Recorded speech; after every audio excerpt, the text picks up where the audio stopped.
제 목숨을 가져가도 좋으니 우리 아버지만은 다시 일어나게 해주십시오. 시작 전에 구독과 좋아요 부탁드려요. 그럼 달빛 아래 야담한 자락 시작하겠습니다. 바람 끝이 매서운 겨울밤, 산골 끝자락에 위태롭게 서 있는 초가집 한 채가 보입니다. 구멍난 문틈으로 새어 나오는 가녀린 등불빛만이 이곳에 사람이 살고 있음을 알리고 있습니다. 방 안에는 15살 소년 길손이가 숨을 몰아쉬는 아버지를 곁에서 지키고 있습니다. 길손이의 손은 산에서 나무를 해오느라 온통 트고 갈라졌지만 아버지를 향한 눈빛만큼은 흔들림이 없습니다.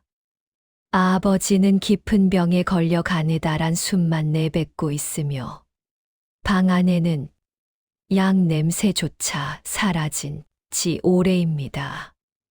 소녀는 결심한 듯 아버지를 업을 무명천을 단단히 고쳐맵니다. 길손이는 마을 어귀에서 들었던 전설 같은 이야기를 떠올립니다. 남쪽 끝만 길을 걸어가면 하늘이 닿는 곳에 병을 고치는 신비한 샘물이 있다는 이야기였습니다. 사람들은 그 먼 길을 어찌 가느냐며 코웃음을 쳤지만 길손이에게는 그것이 마지막 희망이었습니다. 소녀는 아버지의 마른 등을 자신의 등에 기대게 하고는 무명천으로 단단히 묶습니다. 아버지는 가느다란 목소리로 길손아, 나를 두고 가거라. 너까지 죽는다. 라고 말하지만 길손이는 말없이 아버지의 다리를 꽉 움켜잡습니다. 첫 걸음을 떼는 길손이의 발 아래로 마른 눈이 뽀드득 소리를 냅니다. 마을 사람들은 모두 잠든 시간, 소녀는 오직 아버지를 살리겠다는 일념 하나로 어두운 산길을 오르기 시작합니다. 등 뒤에서 느껴지는 아버지의 미약한 온기가 소년에게는 세상에서 가장 무거운 책임감이면서도 동시에 걸음을 걷게 하는 힘이 됩니다. 소년의 그림자가 달빛 아래 길게 늘어지며 긴 여정의 시작을 알립니다. 길손이가 산을 넘고 강을 건넌 지 벌써 열흘이 지났습니다. 집시는 벌써 3켤레나 닳아 없어졌고 소년의 발바닥은 피가 배어 나와 버선이 붉게 물들었습니다.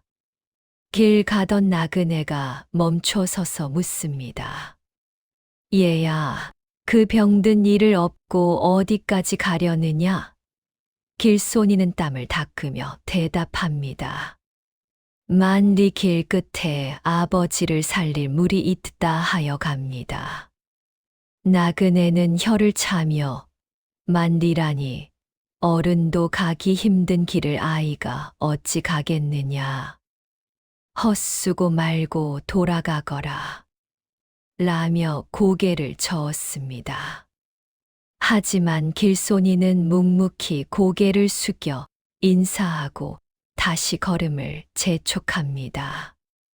어느 이름 모를 들판에서 잠시 쉬어갈 때였습니다. 길손이는 아버지를 조심스럽게 내려놓고 자신이 먹을 뻔했던 마른 떡 조각을 물에 불려 아버지의 입에 넣어드립니다. 아버지, 조금만 참으세요. 이제 조금만 더 가면 됩니다. 사실 길은 아직도 까마득하게 남았지만 길손이는 거짓말을 하며 웃어 보입니다. 아버지는 눈물 맺힌 눈으로 아들의 야윈 얼굴을 쓰다듬습니다. 말은 못해도 아들의 고생이 가슴을 후벼 파는 듯한 표정입니다. 밤이 되면 길손이는 추위에 떠는 아버지를 위해 자신의 겉옷을 벗어 덮어드리고 자신은 아버지를 꼭 끌어안은 채 밤을 지새웁니다. 배고픔과 추위보다 무서운 것은 내가 쓰러지면 아버지가 돌아가신다는 공포였습니다. 소녀는 밤하늘의 별을 보며 기도합니다. 하늘이 계시다면 제발 우리 아버지를 살려달라고. 제 목숨을 가져가도 좋으니 아버지만은 다시 일어나게 해달라고 간절히 빌고 또 빕니다. 여정의 한 달째 길손이는 험준하기로 소문난 악산에 들어섰습니다. 산세가 워낙 험해 건장한 장정들도 혼자서는 넘기 힘든 곳이었습니다. 설상가상으로 먹을 것은 바닥났고 소년의 다리는 천근만근 무거워져 한 걸음을 떼는 것조차 기적이었습니다. 그때 숲속에서 번뜩이는 눈빛들이 나타났습니다. 굴줄인 늑대 무리가 길손이와 아버지를 포위한 것입니다. 길손이는 본능적으로 아버지를 등 뒤로 숨기며 주변에 떨어진 나뭇가지를 집어들었습니다. 늑대 한 마리가 달려들자 길손이는 죽을 힘을 다해 휘둘렀습니다. 안 돼. 내 아버지는 안 돼. 소년의 외침이 산을 울렸습니다. 보통 아이라면 겁에 질려 도망쳤겠지만 길손이에게는 지켜야 할 아버지가 있었습니다. 그 기세에 눌린 것인지 아니면 소년의 살기 어린 눈빛에 겁을 먹은 것인지 늑대들은 주춤거리며 물러났습니다. 길손이는 떨리는 다리를 간신히 지탱하며 다시 아버지를 업었습니다. 산등성이를 넘던 중 길손이는 발을 헛디디고 맙니다. 가파른 벼랑 아래로 굴러떨어질 뻔한 순간 길손이는 자신의 몸을 날려 아버지가 바닥에 닿지 않게 아래쪽으로 몸을 던졌습니다. 소년의 팔꿈치와 무릎이 돌부리에 찢겨 나갔지만 아버지는 다행히 큰 부상을 입지 않았습니다. 길손이는 고통에 신음하면서도 아버지가 무사한지를 먼저 살핍니다. 아버지 괜찮으세요? 다치신 곳 없으세요? 소년의 목소리가 파르르 떨립니다. 겨울의 한복판, 거대한 강이 앞을 가로막았습니다. 강물은 꽁꽁 얼어붙어 있었지만 중간중간 얼음이 얇아 위험해 보였습니다. 배를 탈 돈도 없던 길손이는 얼음 위를 걷기로 합니다. 아버지를 업은 무게 때문에 얼음이 갈라지는 소리가 쩌적하고 울려 퍼질 때마다 길손이의 심장이 덜컥 내려앉습니다. 소녀는 숨을 죽이고 한 걸음 한 걸음 조심스럽게 발을 내디딥니다. 강 중간쯤 다다랐을 때 갑자기 얼음이 깨지며 길손이의 한쪽 다리가 차가운 강물에 빠졌습니다. 뼛속까지 시린 냉기가 온몸을 덮쳤습니다. 길손이는 비명을 지르는 대신 이빨을 꽉 깨물었습니다. 여기서 소리를 지르면 아버지가 놀라실까봐 두려웠기 때문입니다. 소녀는 젖은 다리를 끌어올려 다시 얼음판 위로 기어 올라갔습니다. 온몸이 덜덜 떨리고 입술은 파랗게 변해갔지만 멈출 수 없었습니다. 강을 겨우 건너온 길손이는 눈 쌓인 둔덕에 쓰러졌습니다. 몸은 이미 한계를 넘어섰고 정신이 가물가물해졌습니다. 그때 등 뒤에서 아버지의 눈물이 길손이의 뒷덜미에 떨어졌습니다. 따뜻한 눈물 한 방울이 얼어붙은 소년의 심장을 녹이는 듯 했습니다. 길손이는 다시 정신을 차렸습니다. 나는 죽어도 아버지는 살려야 한다. 소년은 다시 일어섰고 그 눈빛에는 사람의 힘을 넘어선 초인적인 의지가 서려 있었습니다. 길손이는 큰 마을에 도착했습니다. 구걸이라도 해서 아버지에게 따뜻한 미음이라도 한 그릇 먹이고 싶었지만 마을 사람들의 반응은 냉담했습니다. 애끼, 재수 없게 병자를 업고 어디를 들어오려느냐. 상점 주인은 소금을 뿌리며 길손이를 쫓아냈습니다. 누더기가 된 옷과 피딱지가 앉은 발을 본 사람들은 소년을 미친 아이 취급하며 멀리했습니다. 길손이는 서러움이 북받쳤지만 눈물을 참았습니다. 마을 끝자락의 낡은 정자 밑에서 길손이는 잠시 쉬어갑니다. 그때 한 노인이 다가와 묻습니다. 얘야, 너는 왜 이 고생을 사서 하느냐? 내 아버지는 이미 가망이 없어 보이는데 차라리 좋은 곳에 묻어드리고 내 길을 가는 게 어떻겠느냐? 그것은 길손이의 마음속 깊은 곳에 숨어 있던 가장 무서운 질문이었습니다. 정말 이게 소용없는 짓이면 어떡하지? 라는 의문이 소년을 괴롭혔습니다. 하지만 길손이는 고개를 저었습니다. 아버지는 저를 위해 평생을 바치셨습니다. 이제 제가 아버지를 위해 만리를 걷는 것은 당연한 일입니다. 설령 그 끝에 기적이 없다 해도 저는 끝까지 갈 것입니다. 소년의 대답은 단호했고 그 목소리에는 흔들림이 없었습니다. 그 모습을 지켜보던 노인은 묘한 미소를 지으며 사라졌습니다. 길손이는 다시 아버지를 업고 멀리 보이는 높은 산맥을 향해 무거운 발걸음을 옮겼습니다. 이제 길손이의 앞에는 인간의 발길이 닿지 않는 거대한 영봉이 가로막고 있습니다. 이곳을 넘어야만 전설 속의 샘물에 닿을 수 있습니다. 길손이는 가쁜 숨을 몰아쉬며 아버지를 더욱 단단히 업습니다.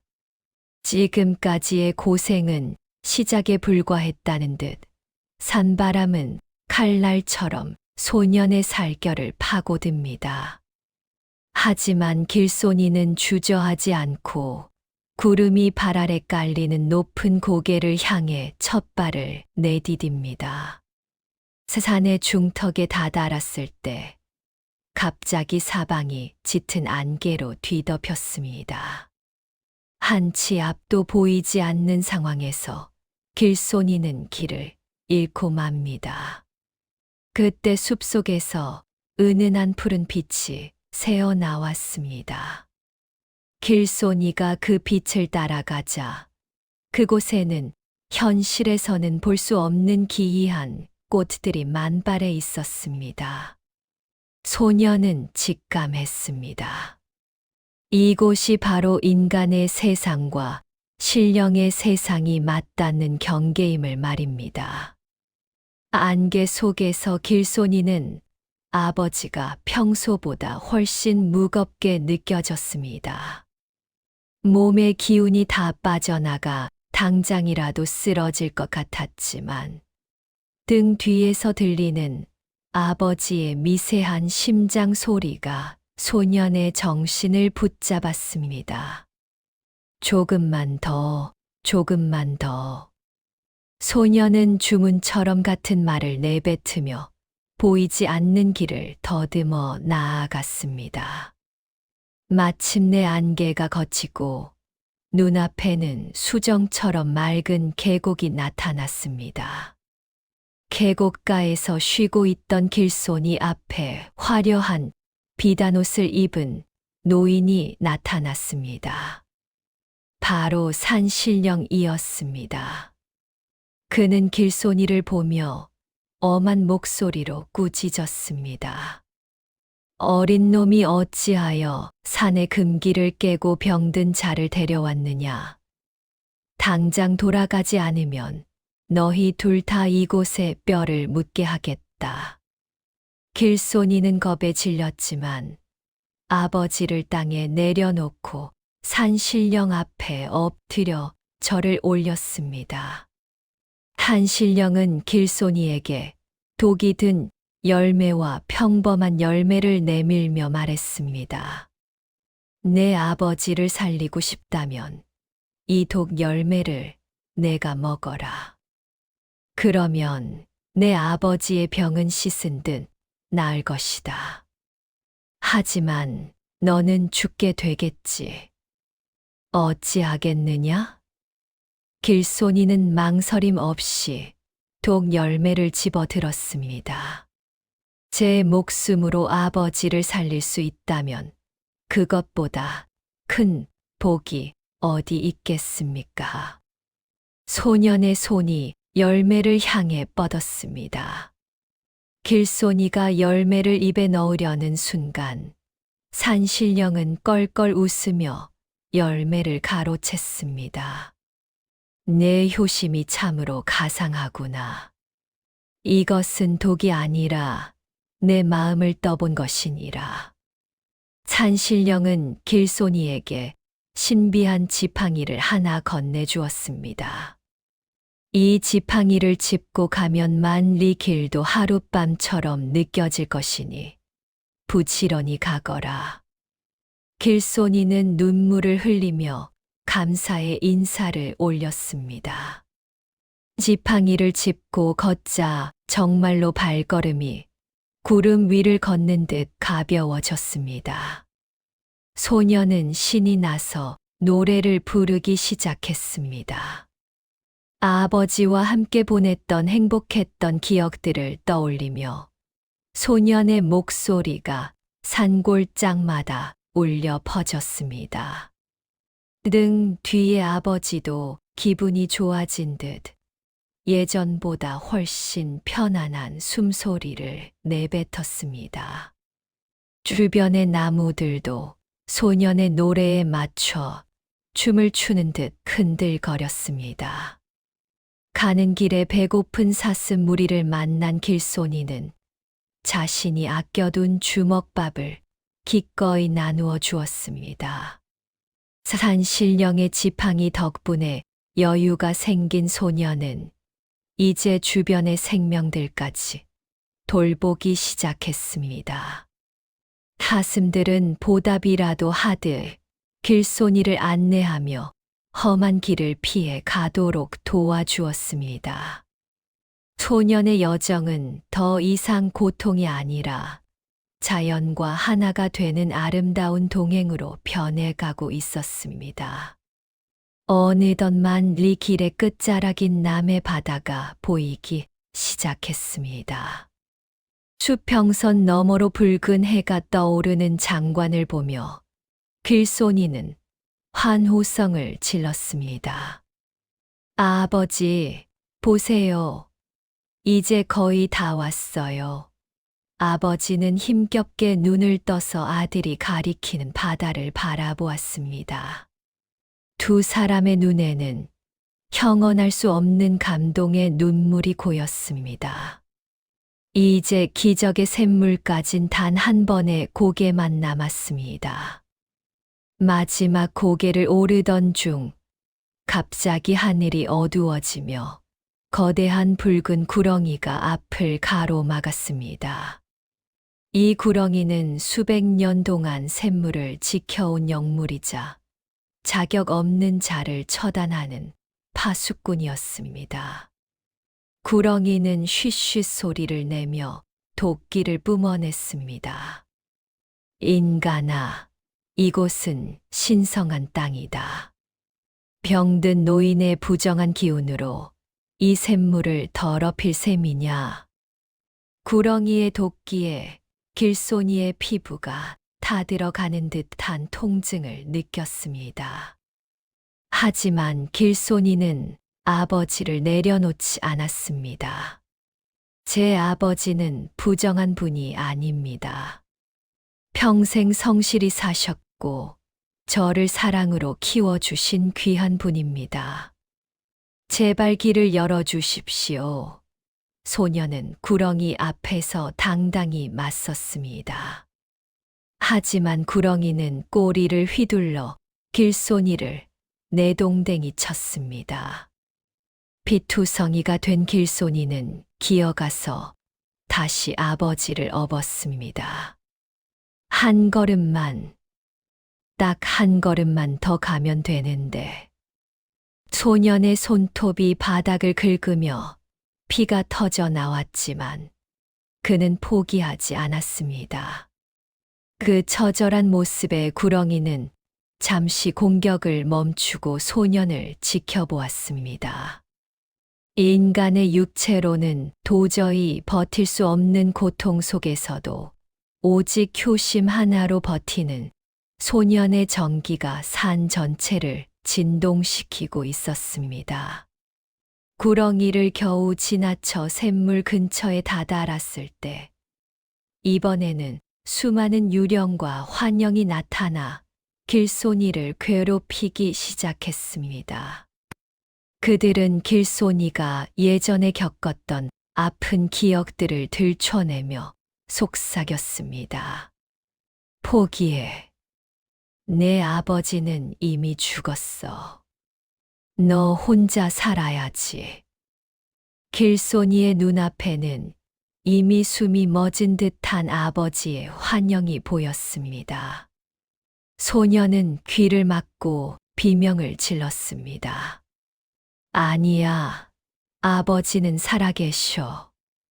환영들은 길손이의 다리를 붙잡고 끌어내렸습니다. 소녀는 바닥에 쓰러져 정신을 잃어갔습니다. 그때 품 안에서 산신령이 주었던 지팡이가 강렬한 빛을 내뿜었습니다. 그 빛은 환영들을 단숨에 몰아내고 길손이에게 마지막 힘을 불어넣어 주었습니다.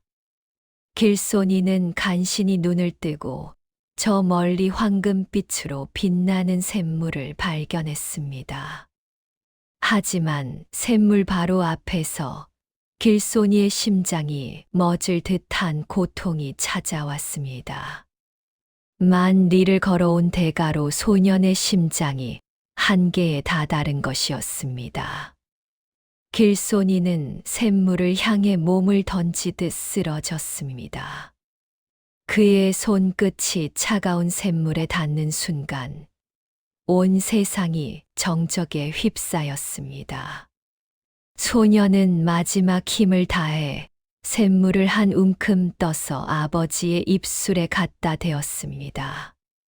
아버지, 이제 사셔야 해요.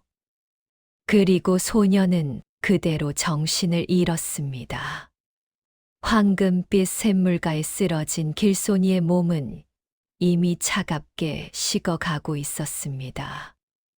만리 길을 걷는 동안 발바닥은 문드러졌고 속은 골아 터진 상태에서 마지막 기력까지 아버지께 물을 들이는데 써버린 탓입니다.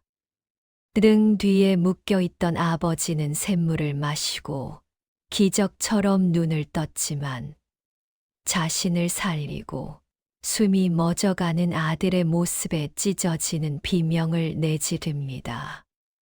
길손아, 내 아들아, 눈을 떠보거라.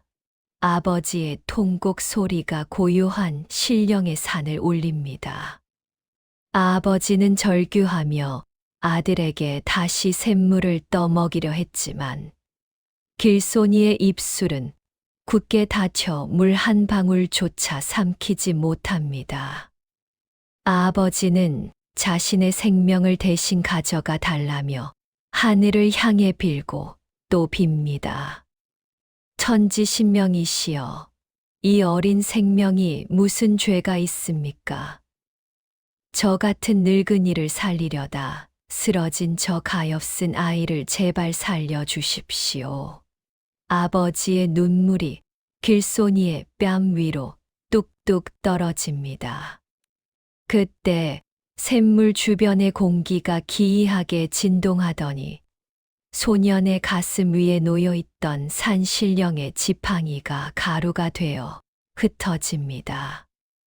빛나는 가루들은 길손이의 몸 구석구석으로 스며들었고 멈췄던 소년의 심장이 아주 미세하게 다시 뛰기 시작했습니다. 하지만 그것은 꺼져가는 촛불처럼 위태로운 생명의 신호였습니다. 아버지는 아들을 가슴에 꼭 품고 오직 하늘의 처분만을 기다립니다. 깊은 혼수 상태 속에서 길손이는 끝이 보이지 않는 어두운 강가에 서 있었습니다. 그곳에는 수많은 망자가 배를 기다리고 있었고 저 멀리 저승사자의 검은 그림자가 보였습니다. 길손이가 멍하니 그들을 따라가려 할 때 누군가 소년의 어깨를 잡았습니다. 돌아보니 예전에 길에서 만났던 독 열매를 주었던 그 산신령이었습니다. 얘야, 너는 아직 이곳에 올 때가 아니다. 산신령은 길손이의 손을 잡고 반대 방향으로 이끌었습니다. 너의 효심은 만리 길보다 깊고 너의 의지는 태산보다 높았다. 하늘이 너의 희생을 보았으니 이제 돌아가 내가 구한 생명과 함께 세상을 이롭게 하거라. 산신령이 지팡이로 바닥을 치자 어둠이 걷히고 눈부신 백색 광명이 길손이를 집어삼켰습니다. 소년은 멀리서 자신을 부르는 아버지의 목소리를 듣습니다. 아버지. 길손이가 마침내 눈을 떴습니다. 소년의 눈동자에는 샘물의 황금빛이 서려 있었고 온몸에 가득했던 상처는 흉터 하나 없이 깨끗하게 나아 있었습니다. 아버지는 살아난 아들을 붙잡고 한참을 엉엉 울었습니다. 고맙다, 길손아. 나를 포기하지 않아줘서 정말 고맙다. 두 사람은 샘물가에서 서로를 부둥켜 안고 한참 동안 눈물을 흘리며 감격의 재회를 나누었습니다. 이제 두 사람은 다시 집으로 향합니다. 올 때는 죽음과 사투를 벌이며 기어왔던 길이었지만 돌아가는 길은 꽃길과 같았습니다. 길손이가 업고 왔던 아버지는 이제 청년 못지않은 기운을 차려 오히려 아들의 손을 잡고 씩씩하게 걷습니다. 두 사람이 지나는 곳마다 기이한 일이 벌어졌습니다. 소년이 발을 디디는 땅에는 풀이 돋아나고 그들을 박대했던 마을에는 비가 내려 가뭄이 해소되었습니다. 예전에 소금을 뿌리며 쫓아냈던 마을 사람들은 이제 두 사람의 소문을 듣고 길가에 나와 엎드려 절을 했습니다. 하늘이 내린 효자가 오신다. 우리가 큰 죄를 지었소. 마을 사람들은 앞다투어 맛있는 음식과 새 옷을 내어 놓았습니다. 하지만 길손이는 그들을 원망하지 않고 환하게 웃으며 음식을 나누어 주었습니다.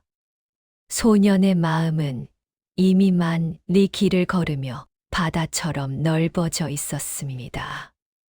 길손이는 마을에서 받은 재물들을 가난한 이웃들에게 모두 나누어 주고 오직 아버지가 드실 약재와 쌀만 챙겨 다시 고향 집으로 향했습니다.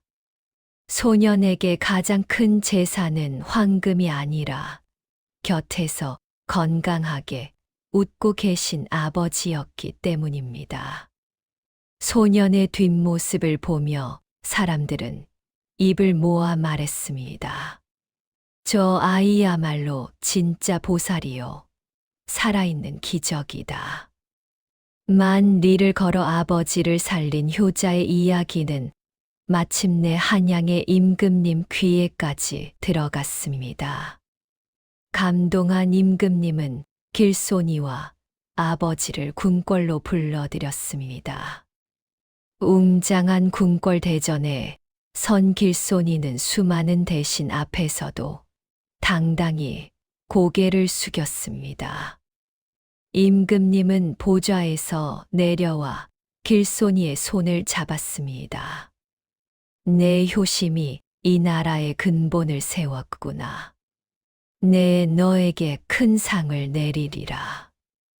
임금님은 길손이에게 평생 먹고 살 수 있는 전답과 큰 기와집을 내리고 아버지가 다시는 병들지 않도록 어이를 보내 돌보게 했습니다.